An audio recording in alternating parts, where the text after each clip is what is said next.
Okay, இது உங்களுக்கு உங்களோட ஆவிக்குரிய வாழ்க்கைக்கு உதவியாக இருக்கும் என்று நிச்சயமாக நம்புகிறேன். சிந்திக்க வேண்டிய கேள்விகள்.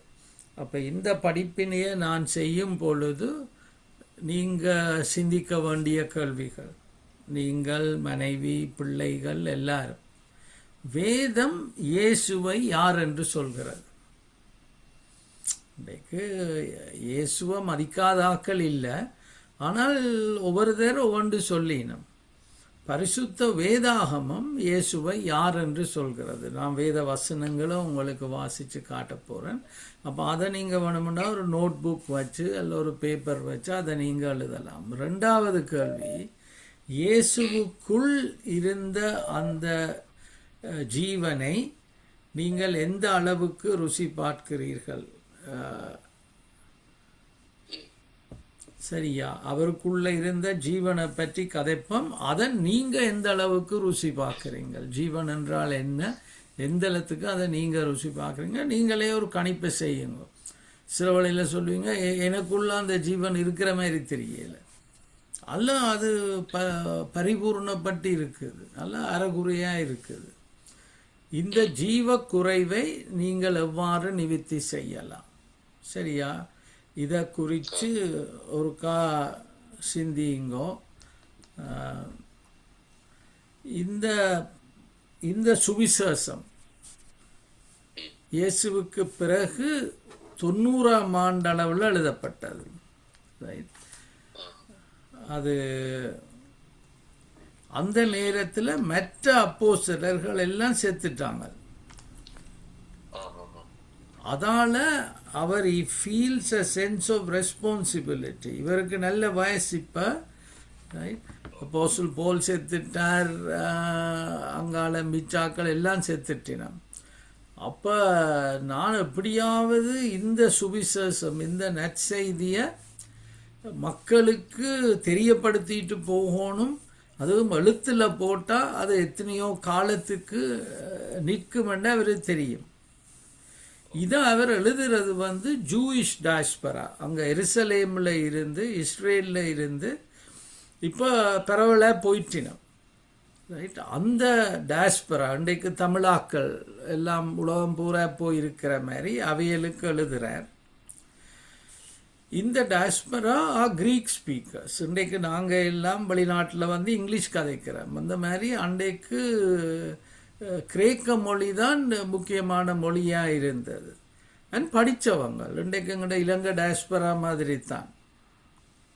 இதை எஃபீஷஸ் என்ற தேசத்தில் இருந்து, என்ற நகரத்தில் இருந்து எழுதுகிறார். இதுக்கு கொஞ்ச காலத்துக்கு பிறகு தான் 1 ஜான் 2 ஜான் 3 ஜான் எழுதுகிறார். அப்போ அதில் 1 ஜானில் அவர் இந்த ஜீவன், இன்றைக்கு நாங்கள் பார்க்க போகிற ஜீவன் என்றால் என்ன, அதை குறித்து சொல்லுறார். பிறகு 2வது ஜோனில் ஃபால்ஸ் டீச்சிங், எவ்வளவோ பிழையான படிப்பினைகள் இயேசு மாம்சத்தில் வரையில, அப்போ அதை திருத்தி எழுத்துறார். பிறகு 3வது ஜோனில் எங்களோட வாழ்க்கை என்ன மாதிரி அன்பினால் நடத்தப்படணும் அது சொல்ல. அவர் அந்த சத்தியத்தை குறித்து மிகவும் கரிசனை உள்ளவராக இருந்தார். கடைசியில் பார்த்தீங்களா இருந்தால் இந்த பத்மோஸ் ஐலண்டில் இயேசு இந்த யோவானுக்கு காட்சி கொடுத்தவர், அது பிறகுதான் நடக்குது. அது அவருடைய உண்மத்துவத்துக்கு ஒரு பரிசாக ஆண்டவர் தனிப்பட்ட முறையில் அவர் காட்சி கொடுத்து அதுக்கு பிறகு எழுதினது தான் பைபிளுடைய கடைசி புத்தகம் வெளிப்படுத்தின விசேஷம். சரி, இப்போ யோவானுக்கு வருவம். முன்னுரை முதல் 18 வசனத்தையும் வசனம் பை வசனமாய் பார்க்க போகிறோம். 1ஆம் வசனம் சொல்லுது, ஆதியிலே, இன் த பிகினிங். இதை கேட்ட உடனே எல்லாருக்கும் பைபிளுண்ட முதல் வசனம், பழைய ஏற்பாட்டில் 1வது வசனம், அதுவும் ஆதியிலே தேவன் வானத்தையும் பூமியையும் சிருஷ்டித்தார். அப்போ அவர் அதை வேணுமென்று தான் அப்படி போடுறார்.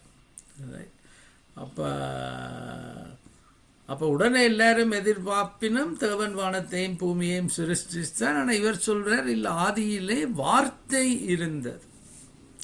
அப்போ அந்த வார்த்தை என்பதற்குரிய கிரேக்க சொல்லு லோகோஸ். அப்போ அந்த லோகோஸ் என்பதில் இருந்து தான் லாஜிக் வருகிறது, அல்லது லோஜி, பயாலஜி, ஜுவாலஜி, தியோலஜி என்றா ஒரு ஒரு ஒரு சிஸ்டமேட்டிக் ஸ்டடி.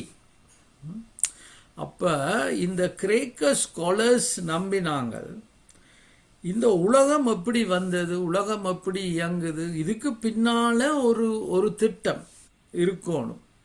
சிந்தனைகள் சும்மா ரெண்டுமே நடக்கல, அதுக்கு லோகோஸ் என்ற வார்த்தை காயின் பண்ணப்பட்டிருந்தது. அப்போ இவர் அந்த வார்த்தையை பாவிக்கிறார். ஆதியில் ஒரு திட்டம் இருந்தது, வார்த்தை இருந்தது. அப்போ அவங்களெல்லாம் ஒத்துக்கொள்வாங்க, யா அதன்படி தான் உலகம் இயங்கிட்டு இருக்குது. அந்த வார்த்தை தேவனோடு இருந்தது. இந்த தேவனோடு இருந்ததுக்கு அவர் பாவிக்கிற கிரேக்க சொல்லுகள் ஒரு இட்டர்னல் அண்ட் இன்டிமேட் கம்யூனியன்.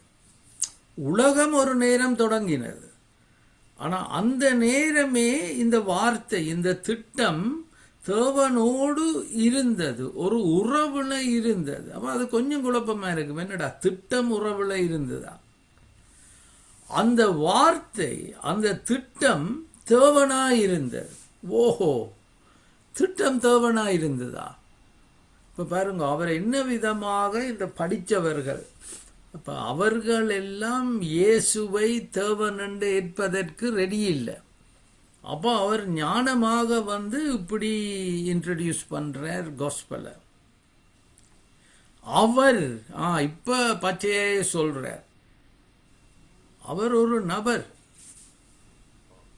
ஆதியிலே தேவனோடு இருந்தார், வார்த்தை தேவனோடு இருந்தது, இப்ப அவர் இருந்தார் ஒரு நெருங்கிய உறவுல. இது தேவ குமாரன் தேவ பிதாவோடு தேவ ஆவியினால் ஒரு நெருங்கிய உறவில் இருந்தார். இப்போ அதுதான் இயேசு. முதல் கேள்வி நான் சொன்னேனே, வேதம் இயேசுவை யார் என்று சொல்கிறது, இதெல்லாம் நோட் பண்ணுங்க. அவர் ஆதியிலே தேவனோடு நெருங்கிய உறவில் இருந்தார். சகலமும் அவர் மூலமாய் உண்டாயிற்று, உண்டானதொன்றும் அவரே அல்லாமல் உண்டாகவில்லை. இது இன்றைக்கு சில சமயங்கள்ல சொல்லினம் எல்லாம் பிரம்மாவில் இருந்து வந்தது. சொல்லினம் சகலமும் இயேசுவின் மூலமாய்த்தான் உண்டாயிற்று, உண்டானது ஒன்றும் அவரே அல்லாமல் உண்டாகவில்லை. இதுகள் நீங்க சிந்திச்சு பார்க்கலாம், எந்த பின்னணியில இருந்து நீங்க இயேசுவிட்ட வந்த நீங்கள் என்றதை பொறுத்து. சரி, பிறகு சொல்றார், அவருக்குள், யார்? இயேசுக்குள் ஜீவன் இருந்தது. இது நாங்க சொன்னோம், அவருக்குள்ள இருந்த ஜீவனை நீங்க எவ்வளவு ருசு பார்க்குறீங்க. அப்ப அந்த ஜீவன் என்பது தேவகுமாரனுக்கு தேவ பிதாவோடு இருந்த அந்த நெருங்கிய உறவால் குமாரன் பிதாவை இன்னும் இன்னும் அறிந்தார். அந்த உறவுல இருந்து ஒரு அறிவு வரும். அதான் பிறகு 17ஆம் அதிகாரத்தில் சொல்கிறார், நித்திய ஜீவன் என்று சொன்னா பிதாவை அறிவது, குமாரனை அறிவதும் பிதாவை அறிவது. இனி அந்த உறவினால, அந்த அறிவினால ஒரு உற்சாகம், ஒரு சந்தோஷம். உங்களுக்கு இன்றைக்கும் தெரியும், உங்களுக்கு ஒரு நல்ல ஒரு உறவினர், அன்பான ஒரு உறவினர், உங்களை விசாரிக்கிற ஒருவர் இருந்து அதுல இருந்து அவ்வளவோ சந்தோஷம். இனி அந்த உறவால காரியங்களும் நடக்கும். அப்ப இந்த ஜீவன் என்பது தேவ குமாரனுக்கும் தேவ பிதாவுக்கும் இருந்த நெருங்கிய உறவு. அந்த உறவால வருகிற அறிவு, அதால வருகிற உற்சாகம், சந்தோஷம். அப்ப அவருக்குள் அந்த ஜீவன் இருந்தது. அந்த ஜீவன் மனுஷருக்கு ஒளியாயிருந்தது. இப்ப மனுஷரை பற்றி கதை கேட்க சொல்ற, மனுஷருக்கு அந்த ஜீவன் ஒளியாயிருந்தது. அந்த ஒளி இருளிலே பிரகாசிக்கிறது. அப்ப இந்த மனுஷருக்குள்ள இருள் இருக்குது என்று யோவான் சொல்கிறார். அப்ப இருள் என்றால் என்ன? Ignorance of the divine. அப்ப தேவன் எப்படி இருக்கிறார், தேவன் எப்படி, அவற்ற குணாதிசயங்கள் எது என்றதுல எவ்வளவோ இருள் இருக்குது. இன்னும் பவர்லெஸ்னஸ் ஓவர் சின், பாவத்தில் இருந்து விடுபடையலாமல் உலகம் இருக்குது. எவ்வளவோ குப்பை பழக்கங்கள், கவலைகள், ஏக்கங்கள், இதுகள்ல இருந்தெல்லாம் விடுபடுறதுக்கு வல்லமை இல்லாமல் இருக்கிறோம். அதைத்தான் இவர் இருள் என்று சொல்றார். ஆனால் அந்த இருளில் இந்த ஜீவன் அது ஒளியாக பிரகாசிக்கிறது, பிரகாசித்து கொண்டு இருந்தது ஆதியில இருந்தே. இருளானது. ஆனால் இந்த அறியாமைக்கும் இந்த வல்லமை இல்லாத காரியங்கள் அந்த ஒளியை பற்றி கொள்ளவில்லை. அது பற்றி கொள்ளவில்லை என்றது கட்டலம்பானோ கிரேக்க மொழி. அது ரெண்டு குறிக்குது. ஒன்று, அந்த ஒளியை அணைக்க முடியல. எவ்வளவோ எதிர்ப்புகள், எவ்வளவோ குற்றச்சாட்டுகள் எல்லாம் இயேசுவுக்கு எதிராக வந்தாலும் அந்த ஒளியை அணைக்க முடியல. ஆனால் அதை புரியவும் முடியல. இன்றைக்கும் உலகம் போய்கொண்டிருக்குது. இந்த இயேசுவை யார் என்று எல்லாரும் ஃபுல்லா புரியல. நீங்க புரிஞ்சு கொண்டிருக்கிறீங்களா? இயேசுவை யார் என்று சொல்றீங்க? அதில் தான் நான் கேட்டதான் முதல் கேள்வி. வேதம் இயேசுவை யார் என்று சொல்கிறது? ஒன்று சொல்லுது, அவரு கூட தான் எல்லாம் படைக்கப்பட்டது. உண்டான ஒன்றுமே அவர் இல்லாமல் உண்டாகவில்லை. சரி, தேவனால் அனுப்பப்பட்ட ஒரு மனுஷன் இருந்தார். இப்ப பார்க்கிறார், இது அவைகளுக்கு 10 என்றதால் அணைக்கவும் முடியதில்லை, ஆனா புரியவும் முடியதில்லை. அப்ப தேவன் ஒரு மனுஷனை அனுப்புறார். அவற்ற பேர் யோவான். இது எழுதுற யோவான் இல்லை, யோவான் ஸ்நானன் என்று ஒரு தீர்க்கதரிசியா அனுப்புறார். அவன் தன்னால் எல்லாரும் விசுவாசிக்கும்படி, இந்த யோவான் ஸ்நானன் கொடுக்கிற சாட்சியால எல்லாரும் இயேசுவை விசுவாசிக்கும்படி அந்த ஒளியை குறித்து சாட்சி கொடுக்க சாட்சியாக வந்தான். இப்ப உங்கள்கிட்ட சாட்சி கேட்டமே, அந்த மாதிரி அவன் சொல்றான். அவன் அந்த ஒளி அல்ல, அந்த ஒளியை குறித்து சாட்சி கொடுக்க வந்தவனா இருந்தான்.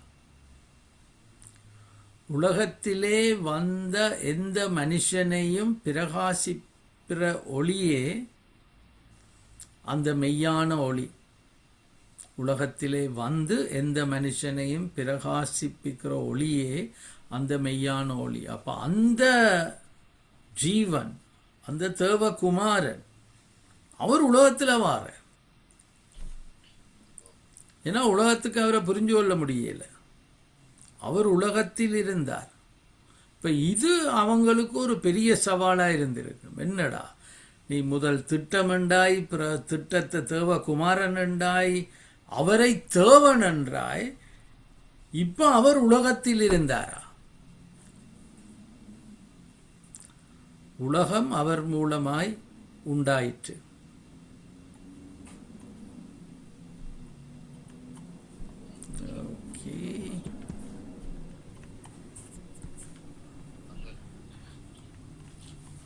Okay, 1 minute. I don't know what. Okay.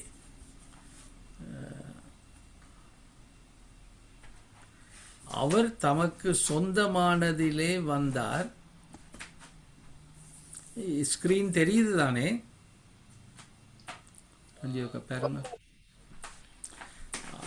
அவர் உலகத்தில் இருந்தார், உலகம் அவர் மூலமாய் உண்டாயிற்று, ஆனாலும் உலகமோ அவரை அறியவில்லை.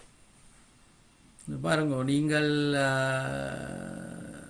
இயேசு வாரார், உலகத்தை படைச்சது அவர், ஆனா உலகம் அவரை அறியல. அவர் தமக்கு சொந்தமானதிலே வந்தார். இது யூத மக்களை பற்றி சொல்றார். யூத இனத்துல தான் இயேசு வந்தவர். அங்கெல்லாம் ஒரு மேசியாவை பற்றி தீர்க்க தரிசனங்கள் சொல்லப்பட்டிருந்தது. அவருக்கு சொந்தமானவர்களோ அவரை ஏற்றுக்கொள்ளவில்லை. இப்போ இன்றைக்கும் பார்த்தீங்களா இருந்தா உலகத்தில் இருக்கிற எல்லாருக்குமாக தான் அவர் வாரார். ஆனா எல்லாரும் அவரை ஏற்றுக்கொள்ளவில்லை. அது கவலைக்கு ஏதுவான ஒரு விடயம். நல்ல செய்தி என்னென்றா, அவருடைய நாமத்தின் மேல் விசுவாசம் உள்ளவர்களாய் அவரை ஏற்றுக்கொண்டவர்கள் எத்தனை பேர்களோ, எல்லாரும் ஏற்றுக்கொள்ளாட்டிலும் ஏற்றுக்கொண்டவர்கள் இருக்கிறார்கள். அத்தனை பேர்களும் தேவனுடைய பிள்ளைகளாகும்படி அவர்களுக்கு அதிகாரம் கொடுத்தார். அப்படியே பார்த்தீங்களா இருந்தால் அந்த ஒளியை புரிந்து கொண்டவர்கள், ஏற்றுக்கொண்டவர்கள் தேவனுடைய பிள்ளையாய், இயேசு தேவ பிள்ளையாயிருந்தவர், தேவகுமாரனாயிருந்தவர் இருந்து தேவ ஆவியினால் தேவனோடு இருந்த உறவினால் பிதாவை குறித்து கூட கூட அறிஞ்சு கொண்டிருந்தார். அப்படி நாங்களும் பிள்ளைகளாக வந்து தேவனுடைய ஆவி எங்களுக்குள்ள வந்து அந்த ஆவியினால எங்களுக்கும் தேவனோட உறவு வருமா, அந்த ஜீவன் வருமா. இப்ப அந்த எங்களுக்குள்ள வருகிற ஜீவன் வந்து இரத்தத்தினாலாவது, நாங்கள் தமிழர்கள், நான் யூதன், அதெல்லாம் இல்லை. நீங்க யூத இனத்துல பிறந்தா போல உங்களுக்குள்ள அந்த ஜீவன் வரையிலாது. மாம்ச சித்தத்தினாலாவது, நீங்கள் செய்கிற பாவம் புண்ணியம் நற்கிரியைகள் இதால அது வரையிலாது. புருஷனுடைய சித்தத்தினாலாவது, இல்ல ஒரு தகப்பன் தாயோட உடலுறவு கொண்டு அதெல்லாம் இல்லை. இது தேவனாலே பிறந்தவர்கள். அங்க உங்களுக்கு தெரியும், இயேசு ஆவியினால கற்பம் தரித்து மரியாளுடைய கற்ப பையில அவர் குழந்தையாக இருந்து பிறந்தார். அந்த மாதிரி நாங்கள் அவற்றை பிள்ளையா வாரத பைபிள் சொல்லுது மறுபிறப்படையுது. அநேகம அடுத்த முறை நான் யோவான் 3ஆம் அதிகாரத்தில் இருந்து இந்த மறுபிறப்பை பற்றி அங்க இயேசு சொல்றார், அதை பார்ப்போம். அப்ப இது வந்து உங்களோட அப்பா இயேசுவுக்குள்ள ஜீவன் இருந்ததால உங்களுக்கு இருக்கும் இல்லை. நீங்க யூத இனத்துல பிறந்த இது தேவனால நீங்க மறுபிறப்படையும், அப்போ உங்களுக்கும் இந்த ஜீவன் வரலாம். அதால ஒரு உறவு, அந்த உறவால ஒரு அறிவு, அந்த அறிவால ஒரு உற்சாகம், ஒரு சந்தோஷம்.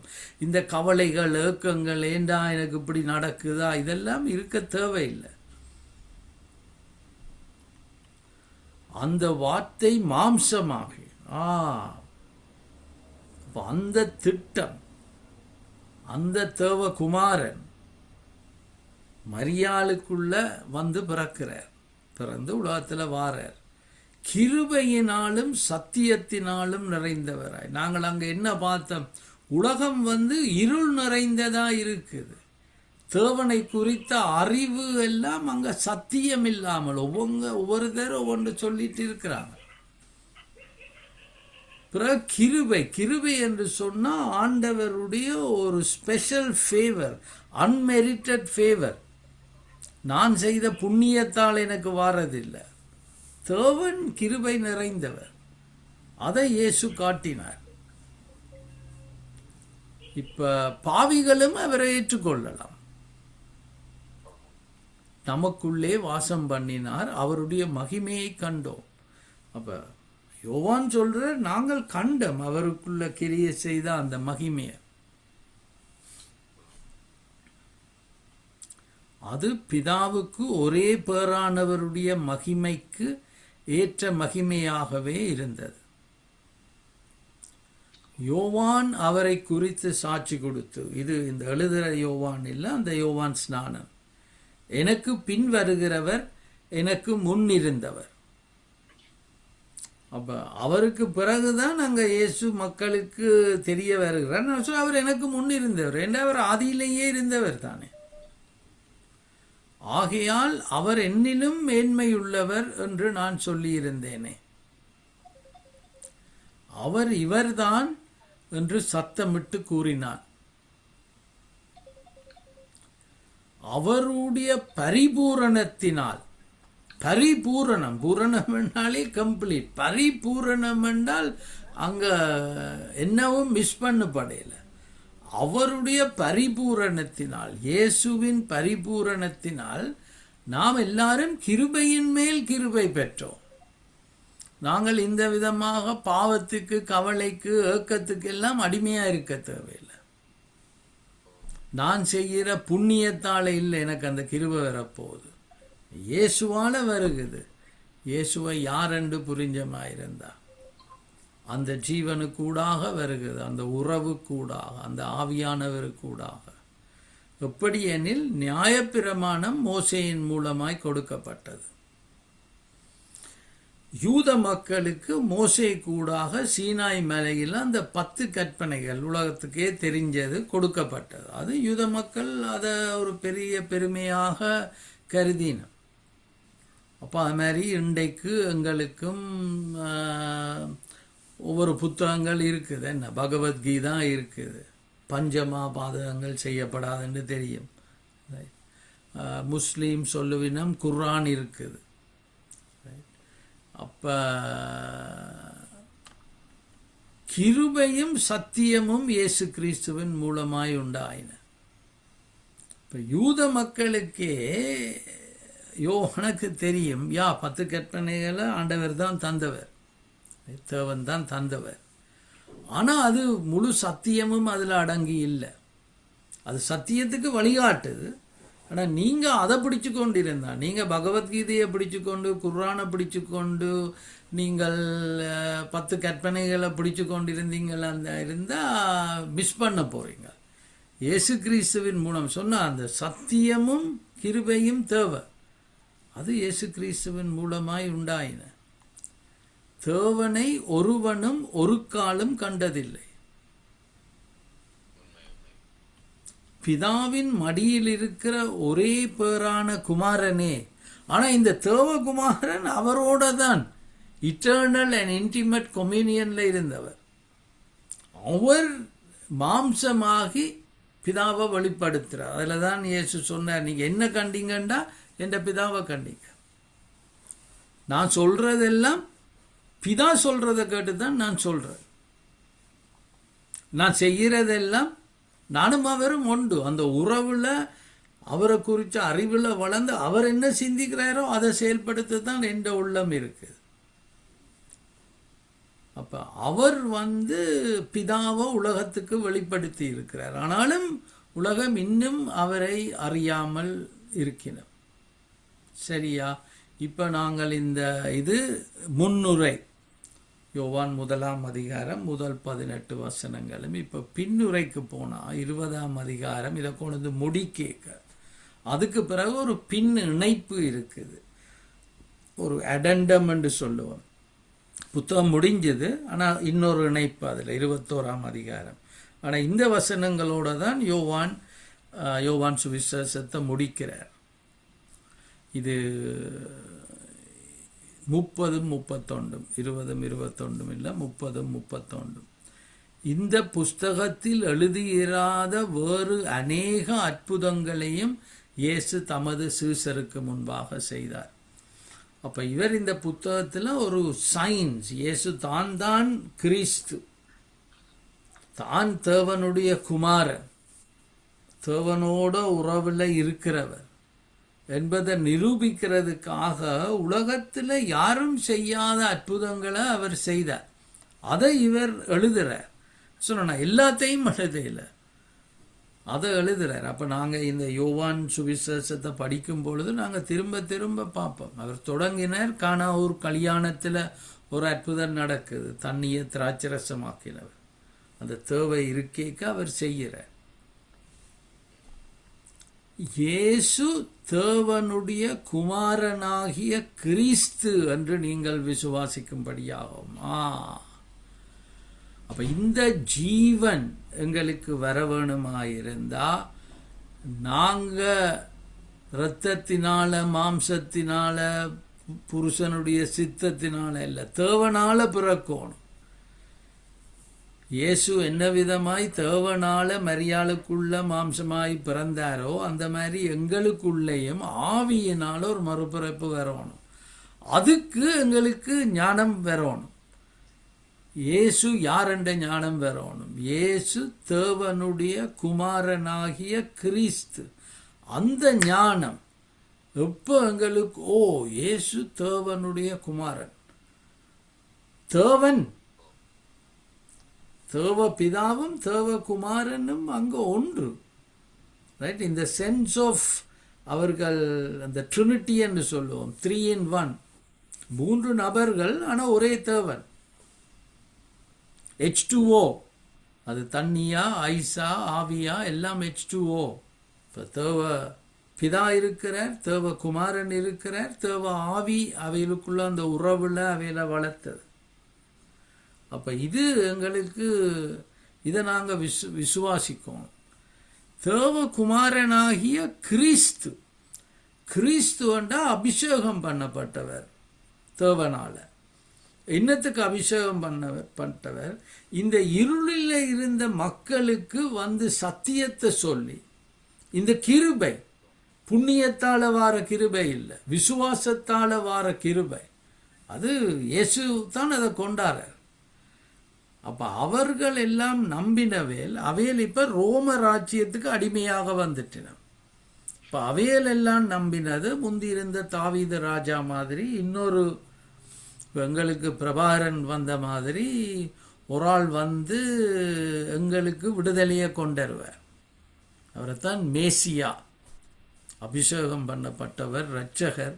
இப்ப இவர் சொல்றார் அந்த தேவனுடைய குமாரன், தேவனே இருளில் இருந்த உங்களையும் என்னையும் ரட்சிப்பதற்கு மாம்ச ரீதியாக வந்து அந்த ஜீவனை எங்களுக்கு காட்டிட்டு போறார். உங்களுக்கும் இந்த ஜீவனை தருவதற்காக வந்தேன். அதுக்கு நீங்க இயேசுவ தேவனுடைய குமாரன், அவர்தான் கிறிஸ்து என்று நாங்க விசுவாசிக்கும்படியாகவும், விசுவாசித்து அவருடைய நாமத்தினாலே நித்திய ஜீவனை அடையும்படியாகவும். அப்ப அந்த ஜீவன் என்று சொன்னமே, இன்றைக்கு நாங்கள் சொத்து சேர்க்கிறோம். சொத்தை கொண்டு போகலாமா? நாங்கள் சாயேக்க சொத்தை கொண்டு போயலாம். பிள்ளைகளுக்காக வாழ்றோம், பிள்ளைகளை கொண்டு போகலாமா? நாங்கள் பிள்ளைகளை கொண்டு நாங்கள் போயலாம். படிக்கிறோம், அந்த கல்வியை கொண்டு போகலாமா? கல்வியை கொண்டு போயலாம். ஆனால் இது ஜீவனை கொண்டு போகலாம், அது நித்தியமானது. அப்ப இந்த உலகத்தை வாழ்ற நாட்கள்ல இந்த இயேசு தேவனுடைய குமாரனாகிய கிறிஸ்து என்ற விசுவாசம் எங்களுக்குள்ள வந்தால், அந்த நாமத்தினால அந்த விசுவாசத்தினால நாங்க மறுபுறப்படைந்து பரிசுத்தாவியானவர் எங்களுக்குள்ள வந்து அந்த ஆவியினால தேவனோடு ஒரு உறவுல வளர்ந்து, அந்த நேரம் தேவனை குறித்த அறிவுல வளர்ந்து, அதனால வார உற்சாகம் அது பரலோகத்தை பூலோகத்துல கொண்டார். இப்ப எல்லாரும் செத்து முடிச்சோன்னு பரலோகம் போறதுன்னு இருக்கிறோம். உண்மையா அந்த உறவோட தான் பரலோகம் ஆரம்பமாகுது. அது நாங்கள் சாகைக்க அதை நாங்கள் எங்களோட கொண்டு போகலாம். அப்ப இதுதான் உண்மையாக நாங்கள் தேட வேண்டியது. அப்ப யோவான் பார்க்கிற சனம் எல்லாம் என்னவோ எல்லாம் சத்தியம் தெரியாததால, கிருபை இல்லாததால என்னத்தையோ எல்லாம் தேடி ஓடி இருந்து ஓடின. ஆனா இயேசுல தான் திட்டம், இயேசுதான் பிதாவினுடைய திட்டம். அவரவர் உலகத்தில் அனுப்பி இருக்கிறார். சரியா அடையும்படியாகவும் இவைகள் எழுதப்பட்டிருக்கிறது. அதுல பாத்தீங்களா இருந்தா அவரு தெரியுது தான் இப்ப நான் கூட பார்க்கிறேன். நான் கூட எனக்கு 64 வயசு. இப்போ நானுமா கடவுளே எப்படியாவது நான் இந்த வாழ்க்கையில படிச்ச பாடங்களை இப்போ இந்த வீடியோஸ் நான் செய்கிறதுக்கெல்லாம் ஒரு காரணம், எனக்குள்ள ஒரு டீச்சிங் கிஃப்ட் இருக்குதுன்றது எனக்கு தெரியுது. அது எங்கே இல்லை, நான் இல்லை, அவர் தந்த அவர்கிட்ட கிருபை. ஆனால் எனக்கு ஒரு கடமை வருது. இதால நான் சத்தியங்களை எடுத்து காட்டிட்டு போகணும். நாளைக்கு நான் போனாலும் என் வீடியோவை அதில் தாகமாக இருக்கிறவன் பார்த்து போட்டு அவன் அந்த ஜீவனை பெறுவான். விஷயம் இயேசுல தான் இருக்குது, 10 கற்பனைகள்ல இல்லை, பகவத்கீதால இல்லை. பகவத்கீதா பிழை என்று சொல்றேன் நான், இல்லை 10 கற்பனை பிழை என்று சொல்றேன்னா இல்லை. ஆனால் அது முழு சத்தியம் இல்லை, முழு சத்தியம் இயேசுல தான் இருக்கு. அதுலேயும் இயேசு தேவன், தேவனுடைய குமாரன். இயேசுதான் அங்க யூத மக்களுக்கு தேவன் சொன்ன கிறிஸ்து. அது இன்றைக்கு எங்களுக்கு ரோமராஜ்யத்தில் இல்லை, பாவ ஆட்சியில இருந்து எங்களை விடுதலையாக்க இயேசு வந்து இருக்கிறார். அந்த ஜீவனுக்குள்ளால வார கிருபையினால விடுதலை அடைவோம். இப்போ நான் உதாரணம் தாரதா இருந்தால், நான் வளர்கிற நாட்களில் எனக்கு ஒரு சரியான கோப குணம் இருந்தது. ஏன்னா எல்லாம் நியாயத்தை செய்யணும், செய்ய தவறுனா நான் ஒத்துக்கொள்ளணும் என்ற பிள்ளைய. மற்றவன் அநியாயம் செய்தால் தட்டி கேட்கணும். அதில் எனக்கு பயம்ன்றதும் சின்னன்ல இருந்தே பெருசாக இருக்கல. அப்போ பிரின்சிபலா, டீச்சரா, போலீஸ்காரனா யார் பிள்ளைய செய்தாலும் ஐயா தட்டி கேட்க வலிக்கிடுவார். வலிக்கிட்டு பார்த்தால் அந்த கோப குணத்தால் அந்த ஜீவன் எனக்குள்ளே இருக்கல. ஆனால் எனக்கு படிப்பிச்சது அதுதான், நியாயத்தை செய்யணும், அநியாயத்தை தட்டி கேட்கணும்.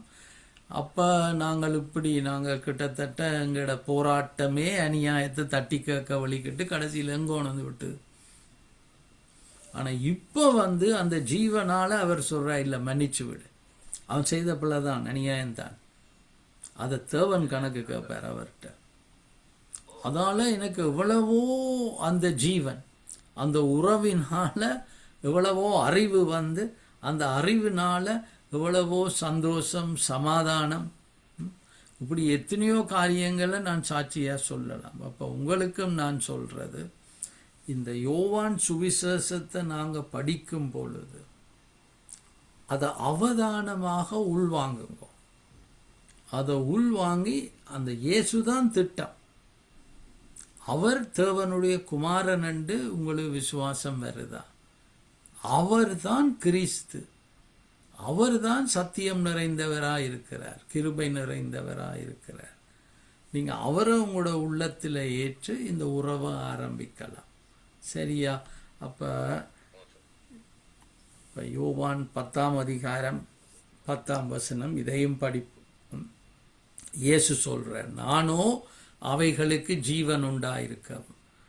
அப்போ உங்களுக்கு, நீங்கள் இன்றைக்கு ஒரு இந்துவாக இருக்கலாம், அல்ல என்ன மாதிரி நான் கிறிஸ்டியனாக இருந்தேன். நான் கிறிஸ்டியனாக இருந்தும் ஜீவன் இல்லாமல் தான் இருந்தேன்.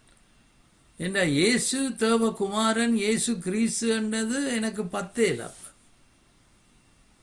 அது பரிபூரணப்படவும்.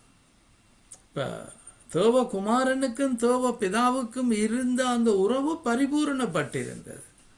சோ மச் சோ அவர் சொல்றார், அப்பா சொல்றது தான் நான் சொல்றேன், அப்பா செய்கிறது தான் நான் செய்வேன். நாங்களும் அந்த மாதிரி வருவோம். அது வேதம் சொல்லுது, தேவ புத்திரராகும். முதல் தேவ பிள்ளையாக மறுபிறப்படையணும், பிற இந்த உறவுல வரும் பொழுது தேவ புத்திரராக வருவோம், ஆவியினால நடக்கப்படும். அப்ப இந்த ஜீவன் பரிபூரணப்படணுமா இருந்தா முதல் நீங்க மறுபிறப்படையணும். அதுக்கு நீங்கள் இயேசு யார்ன்றதுல ஞானம் அதான் ஞான ஸ்நானம் என்று சொல்லுவாங்க. ஞானம் ஸ்நானம் எடுக்கிறேன், நான் இயேசுவை பின்பற்றுறேன், இயேசு தேவகுமாரன், இயேசு ஆண்டவர், இயேசு கிறிஸ்து, அதான் ஆண்டவராய இயேசு கிறிஸ்து என்று சொல்றேன். அதுக்கு பிறகு அந்த ஆவியினால நடத்தப்படைக்க வேதம் சொல்லுது, ஆவியினால் நடத்தப்படுகிறவர்களே தேவனுடைய புத்திரராக இருக்கிறார்கள். பெர்ஃபெக்ட் இல்லை, அவையல் பெர்ஃபெக்ட் இல்லை. ஆனால் இயேசுவ மாதிரி பெர்ஃபெக்டாக வரையில, ஆனால் இந்த ஆவியினால பழகிட்டின. அதனால அது ஒளியாக இருப்பினோம். அவன் வாழ்க்கையை பார்க்குறேன்னா, மடை என்னென்று இவ்வளவு நல்ல காரியங்களை செய்கிற, அதால புண்ணியம் சேர்க்க செய்யலை. அவருக்குள்ளே இருக்கிற அந்த உறவினால, அந்த அன்பினால அவர் செய்கிறார்.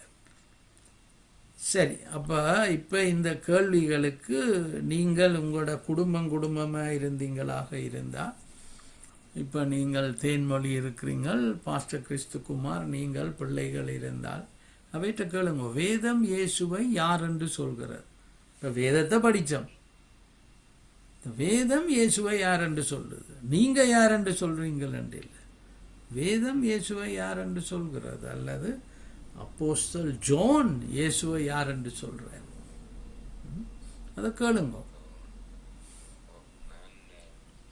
அவருக்குள் இருந்த ஜீவன், இயேசுக்குள்ள இருந்த அந்த உறவு இருக்குதே, இந்த உறவினால வந்த அறிவு இருக்குது, அந்த உறவினால வந்த சந்தோஷம் இருக்குது, நாங்கள் எங்களோட கொண்டு போகக்கூடிய அந்த ஜீவன், அந்த நித்திய ஜீவன் இருக்குது.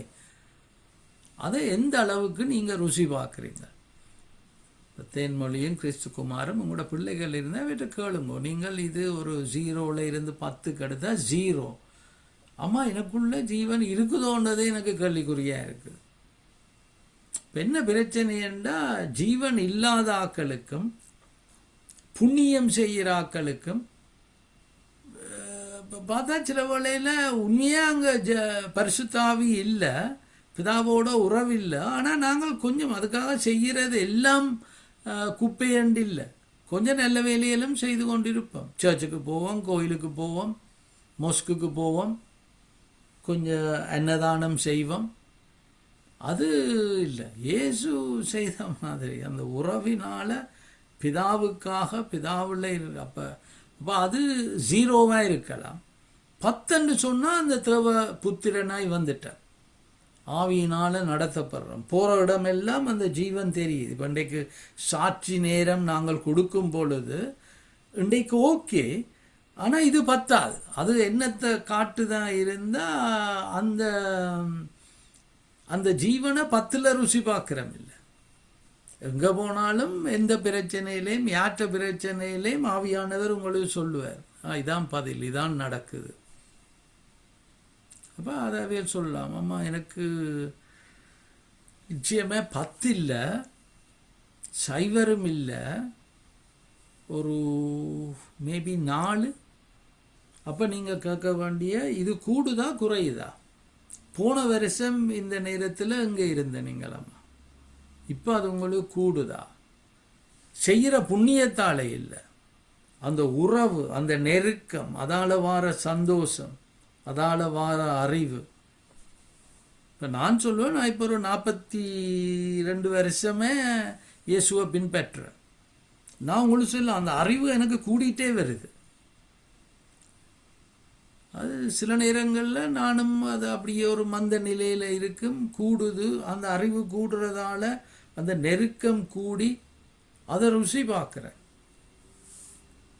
சரி, அதுக்கு பிறகு இந்த ஜீவ குறைவை நீங்கள் எவ்வாறு நிவர்த்தி செய்யலாம்?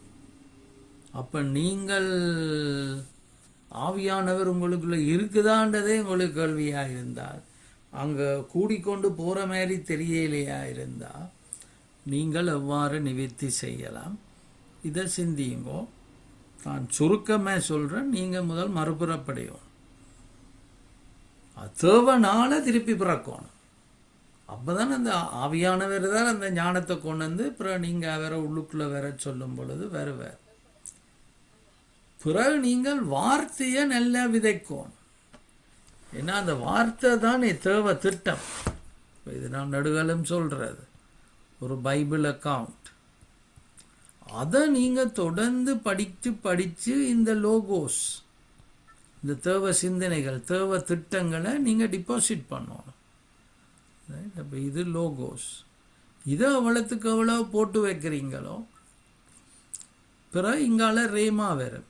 ஒரு நேரத்தில் அவர்கிட்ட தட்டி கேட்டன், கிளிய கொடுத்தனா செய்தால்தான் நான். ஆனால் இப்போ கடவுள் கோப்பேர் இல்லை, இது உண்டவே இல்லையா? நியாயம் தீர்க்க வேண்டியது தேவன். மனித கோபத்தால் தேவ நீதியை அப்போ அது பாருங்க. இப்போ அதை விட்டுரு, மன்னிச்சு விட்டுரு. இது எனக்குள்ள வந்த அந்த பெரிய ஜீவனுக்கு அடையாளம் லெட் கோ, பிடிச்சு வைக்காததை. ஆல்ரைட். அப்போ இதை நிவர்த்தி செய்கிறதுக்கு நீங்கள் தேவனால் மறுபடி பிறக்கணும், தேவ வார்த்தையை டிபாசிட் பண்ணணும், தேவ ஆவியினால் நடத்தப்படணும். அப்படி நடத்திக்க அங்கே ஜீவன் கூடிகிட்டே போகும், சாட்சி கூடிகிட்டே போகும், ஆட்சிக்கு கூட இடம் கொடுப்பீங்க. சரியா? Praise the Lord. இப்போ அதுதான் இன்றைய செய்தி. நீங்கள் இப்போ இங்கே இருக்கிற குரூப்ஸில் ஒருக்கா கேளுங்க, குடும்பமாக கேளுங்க. இது எப்படி என்ன தான் வளருவோம், இல்லைன்னா சும்மா சர்ச்சுக்கு போய் கோயிலுக்கு போய் பூசையை செய்து காணிக்கையை போட்டு ஜீவன் வளர போகிற இல்லை. நீங்கள் சிந்திக்கணும், வார்த்தை விதைக்கப்படணும். அப்போ சரியா? யாருக்கும் ஏதாவது கேள்வி இருக்குதா இந்த நேரம் நாங்கள் குரூப்பில் பிரிக்க முதல்? ஓகே. அப்போ என்ன செய்ய வேண்டாம், ஒரு 10 நிமிஷம் எடுத்து நீங்கள் உங்களோட குரூப்ஸில் இதை கதையுங்கோ.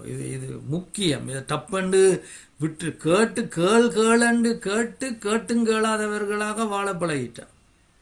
இப்போ நீங்கள் உங்களோட மனைவிட்ட கேளுங்கோ, இதில் இந்த கேள்விக்கு என்ன பதிலை நீ கண்டுபிடிச்சாய்? வேதம் இயேசுவை யார் என்று சொல்லு. அவருக்குள்ள இருந்த ஜீவனை ருசி பார்க்குறியா? அதுக்கு பிறகு ஒரு 10 நிமிஷத்தால் நீங்கள் அப்படியே சில வேளையில் ஜபிச்சுட்டு போகிறாக்கள் அப்படியே போங்கோ. இல்லை கேள்விகள் இருக்கிறாக்கள் அல்ல உங்களுக்கு புதுசாக விளங்கின ஒன்றை வந்து பகிர்ந்து கொள்ள போகிறீங்களா இருந்தால் ஒரு 10 நிமிஷத்தில் நாங்கள் வந்து இதை செய்வோம்.